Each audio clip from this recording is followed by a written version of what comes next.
This is Overtime Inside Fantasy Sports. The 401 Randall The Handle, Matthew Cauz with me. And should we just abandon this survivor pool talk? Like, who's still in the survivor pool? Lots of people. Is there? There's people, yeah. So who do you roll with this week, Randall? I mean, you probably don't have Baltimore left.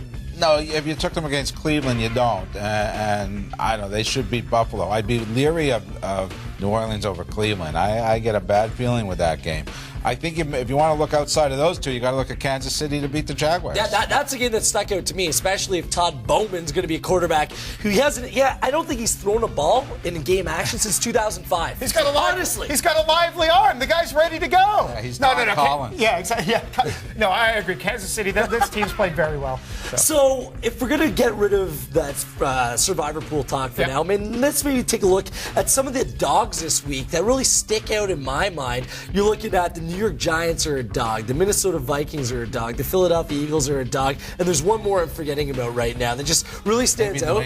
New England at San Diego, and that's your pick of the week in the paper, Randall. Yeah, because this again is another perception game. You look at San Diego statistically, they go up and down the field. They're number one in the league offensively. They're number one in the league in points allowed. They're number one in the league in passing yards allowed. They're number two in the league in sacks with 21, and they're only a 3-point favorite at home, where they've won 2 games by a combined 79-23 this year. Even with Malcolm Floyd out and a knee out, maybe Gates. Gates is now a game-time decision. There's some talk he is going to start, but come on. Rivers throws it around. He's got guys to throw it to. Yeah, they've got a good offensive system. That's actually a game I'm staying away from because I don't trust. This is a game where I don't trust. I don't know which New England team's going to show up because we've seen them play great, but again, also that was an emotional win for them last week, so they could be coming off and emotion. They got to fly clear across the country. Yeah. And a lot of money's going to be going on the New England Patriots saying, hey, you're giving me 3 points, not a problem, you're taking that, but I'm staying away from that game as well. But I'm looking at those other favorites. I'm laying money on the money line this week. I'm not even looking at the spread.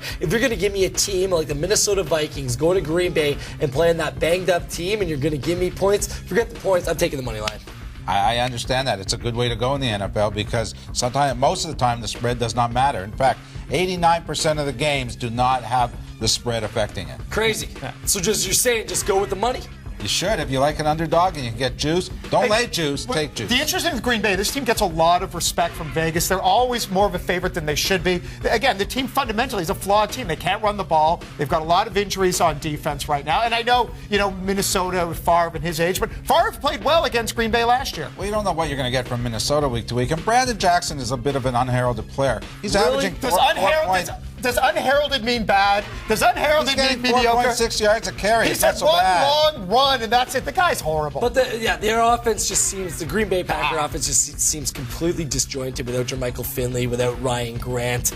Aaron Rodgers is struggling to find his momentum. Before we wrap this up, is there any other games that stick out in your head this week that you really like, Randall? I like Tampa Bay laying a small price over St. Louis. I think there's a bad taste in everyone's mouth because Tampa got clobbered by the Saints last week, but St. Louis went on the road into Detroit. They lost 44-6. Now everyone's banking on the fact that they defeated the Chargers last week. Well, I think this is a little bit of an overlay or an underlay with the Tampa Bay Bucks. They're at home after that clobbering. They're going to rebound. They just came off New Orleans, Cincinnati, and Pittsburgh. Now they get to play a team their own speed. I agree. Listen, I'm a big Josh Freeman fan. We know that from the 411 show. So, no, I like Tampa as well. I like that line. Staying away from that game as well. I will never lay money on Tampa Bay Buccaneers. And they're greedy owners that are ripping the heart and soul out of Manchester United. Sorry, that was just my tangent. Poor Wayne Rooney. You catch Randall The Handle's picks each Friday in the Toronto Sun newspaper. Catch him on Inside the Lines on the Fan 590 Sunday mornings. We'll see you next week.